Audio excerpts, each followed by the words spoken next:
Good morning, praise the Lord. आप सभी भाई बहनों को जय मसीह की। परमेश्वर का धन्यवाद देंगे कि आज फिर से परमेश्वर ने हमारे जीवन में एक नया दिन जोड़ा है। आइए फिर से आज के दिन की शुरुआत परमेश्वर के एक पवित्र वचन से करते हैं। आज का वचन है नीति वचन अध्याय 18 का पद संख्या 21 वचन पढ़ेंगे। जीव के वश में मृत्यु और जीवन दोनों होते हैं, और जो इसे काम में लाना जानता है वह उसका फल भोगेगा। देखिए, जीव के वश में जीवन और मृत्यु दोनों है। हम अपने मुख से चाहें तो हम ऐसे शब्दों का इस्तेमाल कर सकते हैं, ऐसी बातें बोल सकते हैं जो हमें जीवन प्रदान कर सकती है। हम चाहें तो ऐसी बातें बोल सकते हैं, ऐसे शब्दों का इस्तेमाल कर सकते हैं जिनके द्वारा हम नष्ट हो सकते हैं। तो हमें अपने शब्दों का चयन, हम शब्दों अपने मुखों से क्या बोलते हैं, ये बड़ा सोच समझ कर, खासकर एक मसीह भाई बहनों के लिए जो बाइबल पढ़ते हैं, जो प्रभु को जानते हैं, जिन्हें ये बात नहीं पता कि हम कुछ भी बोल सकते हैं, हम कुछ भी बोल देंगे और इन बातों से कोई फर्क नहीं पड़ता। जिन्हें नहीं पता उनकी बात अलग है, पर जिन्हें पता है कि हम अपने मुखों से जो भी बोलते हैं उसका प्रभाव पड़ता है हमारे जीवन में, उन्हें बड़ा सतर्क रहने की आवश्यकता है, ज़रूरत है।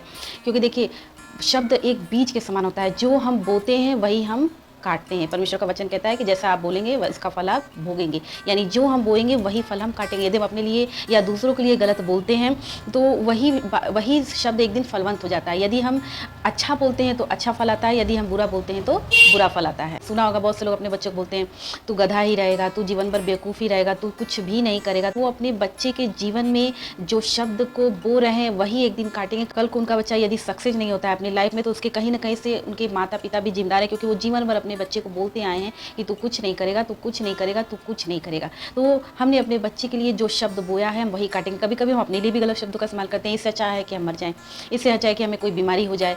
हम अपने लिए भी बहुत गलत शब्दों का जाने अनजाने में इस्तेमाल कर देते हैं, पर ये नहीं पता हमें होता कि हम जो कुछ भी इस्तेमाल कर रहे हैं वो एक दिन फलवंत होकर हमारे पास लौटेगा, और जो शब्द हमने अपने लिए या दूसरों के लिए बोला है उसका परिणाम हमें भुगतना पड़ेगा। तो इसलिए हर एक व्यक्ति को बड़ा सोच समझ कर बोलना है कि परमेश्वर का वचन कहता है जो उसे काम में लाना जानता है उसका फल भोगेगा।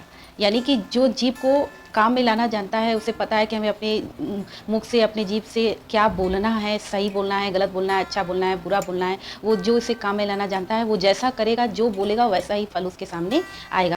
परमेश्वर का एक और वचन है याकूब अध्याय 3 का पद संख्या 7 से 8। क्योंकि हर एक प्रकार के वन, पशु, पक्षी और रेंगने वाले जंतु और जलचर जो मनुष्य जाति के वश में हो सकते हैं और हो भी गए हैं, पर जीव को मनुष्य में से कोई वश में नहीं कर सकता। यह एक ऐसी बला है जो कभी रुकती ही नहीं, वह प्राण नाशक विष से भरी हुई है। देखिए, पशु पक्षी को, टाइगर को, लायन को और उससे भी खतरनाक जीव जंतु को भी लोगों ने, मैंने एक बार, क्योंकि मैं डिस्कवरी चैनल वगैरह देखती हूँ, और क्रोकोडाइल तक को लोगों ने अपने वश में किया है। और टाइगर, लायंस, बहुत से खतरनाक आप सर्कस में देख सकते हैं, जैसा कहता है उनका ऑनर, जैसा कहता है उनका मालिक, वो वैसा ही करते हैं। आप यदि घर में भी आप लोगों ने अपने जानवरों को पाला, बहुत से लोग डॉग्स वगैरह पालते हैं, तो आप देखेंगे आप जो बोलेंगे वो उसी के, अगर आपने उन्हें ट्रेन किया है तो वो वही करेंगे जैसा आप उनसे बोलेंगे। खतरनाक से खतरनाक जानवर भी वश में हो सकते हैं, लेकिन मनुष्य का जीभ इतना आउट ऑफ कंट्रोल है, मनुष्य का जुबान इतना आउट ऑफ कंट्रोल है कि उसे गुस्सा आता है, वो अपने लिए भी, दूसरों के लिए भी, अपने परिवार के लोगों के लिए भी, सबके लिए कुछ भी बोल देता है,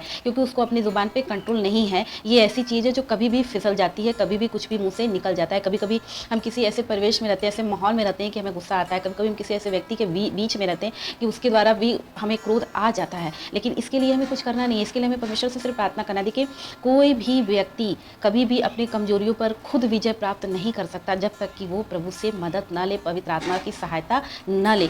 कोई भी व्यक्ति कभी भी दलदल से खुद को खींचकर नहीं निकाल सकता है। यदि वो पानी में डूब रहा है तो वो खुद बाहर नहीं आ सकता है। यदि उसे स्विमिंग नहीं आती है तो उसे आवाज़ लगानी पड़ेगी, और सहायता करने वाला, मदद करने वाला उसकी मदद करेगा, उसे दलदल से, उसे पानी से निकालेगा। लेकिन हम क्या करते हैं, हम खुद निकलना चाहते हैं। हम सोचते हैं खुद हम अपनी कमजोरियों पर विजय प्राप्त कर लेंगे। तो हमें पवित्र आत्मा से, परमेश्वर से, क्योंकि परमेश्वर का वचन कहता है कि जो मनुष्य के लिए असंभव है वो ईश्वर के लिए संभव है। देखिए, जीभ को कंट्रोल करना असंभव है, ये बात सच है कि जीभ को वश में कोई भी नहीं कर सकता है, क्योंकि कभी कभी ऐसा वातावरण, ऐसा परिवेश, ऐसा माहौल, ऐसा सिचुएशन पैदा हो जाता है मनुष्य के लाइफ में। कुछ लोग तो क्रोधी होते हैं, जिनको अपनी जुबान पे कंट्रोल नहीं होता है, वो कभी भी किसी को भी कुछ भी बोल देते हैं। लेकिन कभी कभी कुछ लोग मजबूर होकर बोलते हैं। लेकिन किसी भी अवस्था में कोशिश करना है कि हम गलत शब्दों का इस्तेमाल दूसरों के लिए या अपने लिए ना करें, क्योंकि हमारे मुख से निकले हुए शब्द एक गोली के समान होते हैं। जिससे किसी को गोली मार दी जाती है तो उसका वो गोली, वो पूरे तीर की तरह आर और पार हो जाता है। वैसे हमारे शब्द है, कभी-कभी हमारे शब्दों से लोग, आपने बहुत से लोगों के मुँह से सुना होगा कि उस इंसान ने उस इंसान को बोला कि तुम मर क्यों नहीं जाते, और वो बेचारा दुखी होकर उसके कहे हुए बात से इतना ज़्यादा प्रभावित हो गया कि उसने आत्महत्या कर ली। ये क्या है? क्योंकि वो इंसान अपने आप को इतना टूट जाता है, उसे ऐसा लगता है कि सामने वाले ने हमसे बोला कि तुम मर जाओ तो मैं मर जाऊँ। तो ऐसा कोई शब्द किसी को नहीं बोलना है जिससे कि वो भी अपने जीवन को नष्ट कर ले। और कभी-कभी हम भी किसी के कहे के द्वारा अपने जीवन को नष्ट करते हैं या अपने ही लिए गलत शब्दों का इस्तेमाल करते हैं, और वही एक दिन फलवंत हो जाता है और उसका परिणाम हमें भुगतना पड़ता है। तो सतर्क रहें, सावधान रहें। यदि आप बाइबल पढ़ते हैं, यदि आप प्रभु को जानते हैं, संसार के लोग नहीं जानते कि उन्हें क्या बोलना है, क्या नहीं बोलना, वो कुछ भी बोल देते हैं, उन्हें उसका परिणाम भी नहीं पता होता है। लेकिन एक मसीह विश्वासी का कर्तव्य है कि जब भी वो बोले, सोच समझ कर बोले, नहीं तो उन्हें उसका फल भुगतना पड़ेगा। परमेश्वर का एक और वचन देखेंगे, लूका अध्याय 6 का पद संख्या 45 में लिखा है, भला मनुष्य अपने मन के भले भंडार से भली बातें निकालता है, और बुरा मनुष्य अपने मन के बुरे भंडार से बुरी बातें निकालता है, क्योंकि जो मन में भरा है वही उसके मुंह पर आता है। कि बहुत से लोगों के मन में, उनके मन में क्या चल रहा है, आप उनके शब्दों के द्वारा जान सकते हैं। आप उनके कहे हुए बातों के द्वारा समझ सकते हैं कि उनके मन में क्या चल रहा है, क्योंकि जो हमारे मन में होता है वही हमारे ज़ुबान पर होता है, वही हमारे मुख से बाहर आता है शब्दों के द्वारा।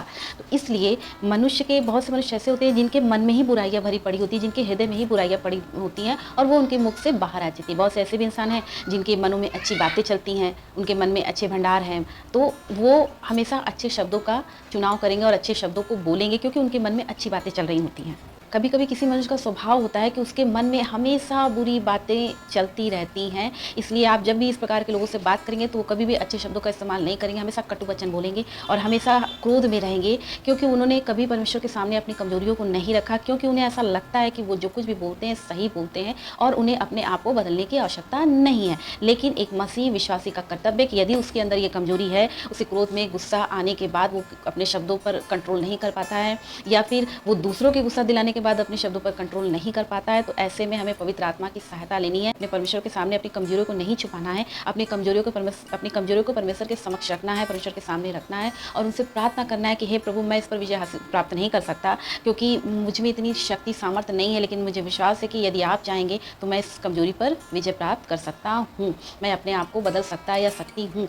यदि हम अपने लिए हमेशा सकारात्मक शब्दों का इस्तेमाल करते हैं, मैं एक दिन सफल हो जाऊंगा, मैं प्रभु यीशु मसीह के नाम से आशीषित हूँ, इस प्रकार के शब्द और इससे भी अच्छे अच्छे शब्दों का चुनाव जब हम करते हैं खुद के लिए, तो एक प्रकार से हम अपने आप को आशीष देते हैं और एक प्रकार से हम वो बीज बोते हैं। शब्द एक बीज के समान है। यदि हम बोलते हैं प्रतिदिन कि मैं यीशु मसीह के नाम से आशीषित हूँ, तो आप आशीषित हो जाएंगे। यदि हम प्रतिदिन अपने आप को बोलते हैं कि मैं मर क्यों नहीं जाता, मर क्यों नहीं जाता, मर क्यों नहीं जाता, तो कभी ऐसा भी हो सकता है कि आपका बोला हुआ सच हो जाए। इसलिए बड़ा सतर्क रहना है, खासकर मसीहों को, कि हम क्या बोल रहे हैं।